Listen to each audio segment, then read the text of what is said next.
Welcome to Part 2 of Fandom Discourse Rewind 2020. I'll link to Part 1 somewhere, so head over there first if you haven't watched that video yet, but we're just gonna jump right in and continue the countdown. Number 5. Fantis harassing a therapist.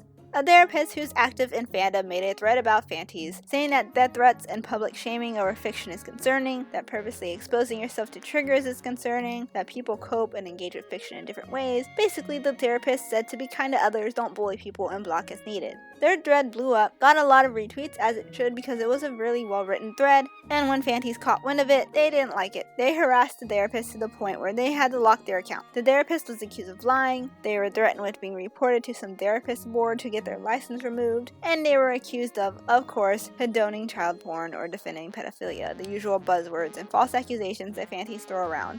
Essentially, all the therapist tweeted was bullying people over fiction is really concerning, and they were still harassed and accused of condoning these awful things in real life. Seems that being told your harassing behavior is bad is a sore spot for Fantis. Also, aunties constantly tried to argue that therapists agree with them in their arguments about how problematic tropes are always wrong and always unhealthy, but clearly that's not the case. And when a therapist took issue with them, Fantis couldn't handle it and did the thing that they're best at, dogpile and harass and throw false accusations at someone until they lock their account. Number 4. The auntie who had been in jail for sexual assault. So obviously this next situation is going to mention a serious topic that may be upsetting to some, so please do skip on to the next part if you have to.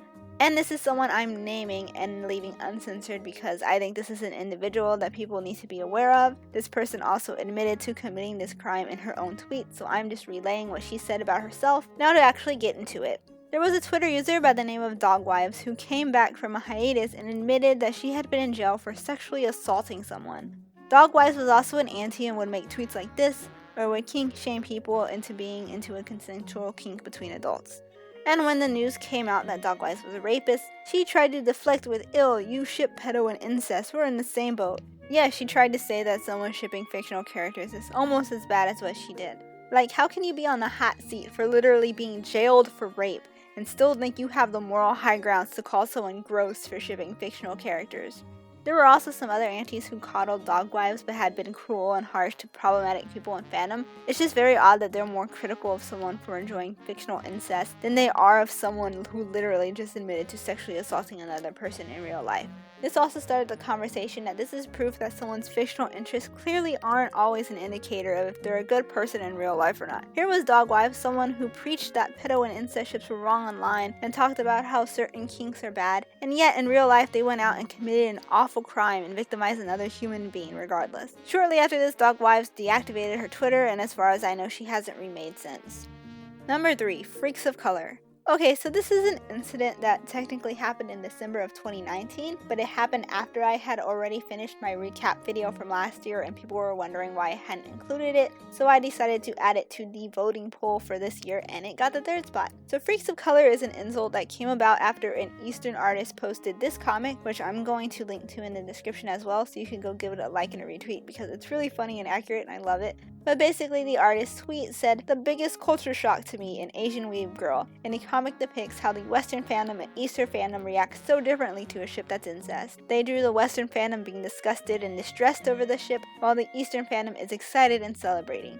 Harmless, funny comic that most normal people would just get a good laugh at, but not Fantis. Of course, Fantis lack a sense of humor and the ability to laugh at themselves. After that comic started circulating, someone made this tweet in response: "For the love of God, don't let freaks of color speak for the entirety of their race." And I'm showing this person's name because this is a pretty big artist. At the time, they had 13,000 followers, so the people making these kinds of statements often have big followings. Here's their whole tweet for context, not that it helps because the entire thought process was just a mess. To make matters worse, they doubled down after getting backlash for it. They were basically calling people of color, most likely Asians, freaks for being unbothered by fictional incest. They did apologize later on, which I can appreciate the effort to apologize because most Fantis don't even do that much, though your mileage may vary on if the apology was good enough or not. The apology didn't do much though because Freaks of Color is now a phase that will live in infamy. I know some people in fandom who have embraced the term and call themselves that to kind of reclaim it in a way. But yeah, moral of the story here is don't call an entire race of people freaks just because they know fiction is fiction and aren't bothered by a taboo thing in fiction.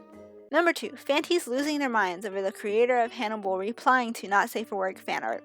In October, Brian Fuller, the creator of Hannibal and writer and producer of many other shows, commented on some not safe for work Hanagram fan art. I'm not going to show the art because it is very not safe for work, but Fuller replied with a few exclamation points on the art. The reaction did not sit well with fanties who... Oh yeah, by the way, fanties are watching Hannibal for some reason. How the you are what you eat, aka you are what fanfic you consume crowd is able to watch and enjoy a series about a cannibalistic serial killer is beyond me. Fanties make zero sense, but anyways, they didn't take too kindly to the fact that Fuller commented on this art. Fanties argued that it was weird or inappropriate for him to do so because it's art of the actors who worked for him, to which Fuller stated that the actors have a sense of humor. Other fans have pointed out that the actors were also cool with fans shipping the characters. Fanties resorted to making hateful remarks about Fuller as well, joking, and I'm doing air quotes, that we should bring back homophobia because a gay man liked fan art of a same-sex ship. I have no idea what they're trying to accomplish with that. Fanties then decided to shift gears and be like, hey Brian, the artists and others like them are pedo-incest zoophile apologists. Why are you supporting that? Thinking that their buzzword salad could finally make this man cave. Both Fuller came to the defense of rainbow meaties and pro-shippers, and it was just really refreshing to see.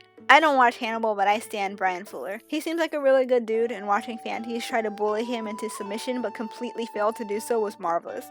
And now on to our number 1 Fandom Discourse event of 2020. Number 1, the fanty who drew violent art of them choking a pro-shipper. A 17-year-old fanty drew art of themselves choking a person wearing a pro-ship shirt. Before I show you this art in question, I do want to warn you that it is exactly what it says on the tin.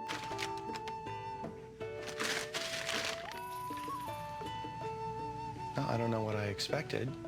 So look away now if you don't want to see it. Here it is. I was speechless when I first saw this. It's really disturbing to me. I don't want to mock the art itself or the artist because I saw some people point out that this could be coming from a place of this kid not controlling their intrusive thoughts appropriately, and if that's the case, I hope they get a handle on that. That doesn't make it right though, of course. This is still a very messed up thing to draw and to say about a group of real life people. This is pretty much a threat. You're wishing violent harm on another human being because they're a pro-shipper, and that's wrong. Also, let's analyze this art for a moment. The first thing I want to note is the halo that they drew around their head, as if they're some saint. Next, there's the matter of, even though it probably wasn't the intent of the artist, the art appears to be a little...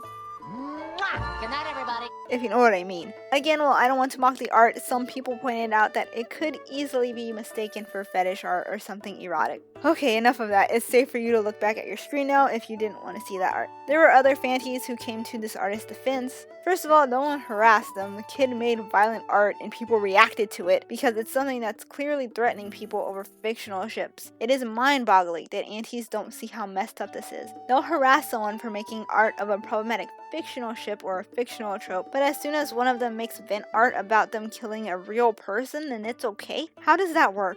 Also, some of the defenses from fanties were so close to getting the point of why problematic art and fic is okay, and our arguments for why people should be allowed to draw or write problematic things in peace, when it involves fictional characters and isn't a threat directed at living, breathing people. So yeah, I think this number 1 spot on the countdown really sums up a lot. It's a perfect example of fanties' cognitive dissonance and how at the end of the day, a lot of them just want an excuse to be cruel towards others over fiction.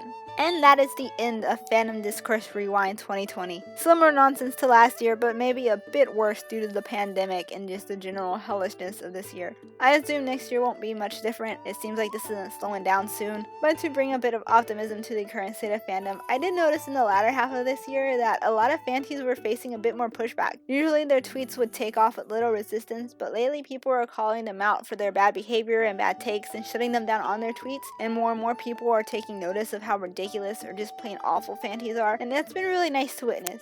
So maybe next year won't be as bad when it comes to fandom. Anyways, thank you for watching this video. I know fanties' behavior can be distressing or frustrating, but they're also ridiculous too, and I hope this video made some of y'all smile or laugh a bit at how silly fanties are because they really do act like clowns. I know 2020 has been a really hard year on everyone for a lot of different reasons, but it's December now, you made it, congrats! I'm crossing my fingers that 2021 is a bit more gentle on all of us, and I hope you all stay safe and healthy and have a happy new year. Take care.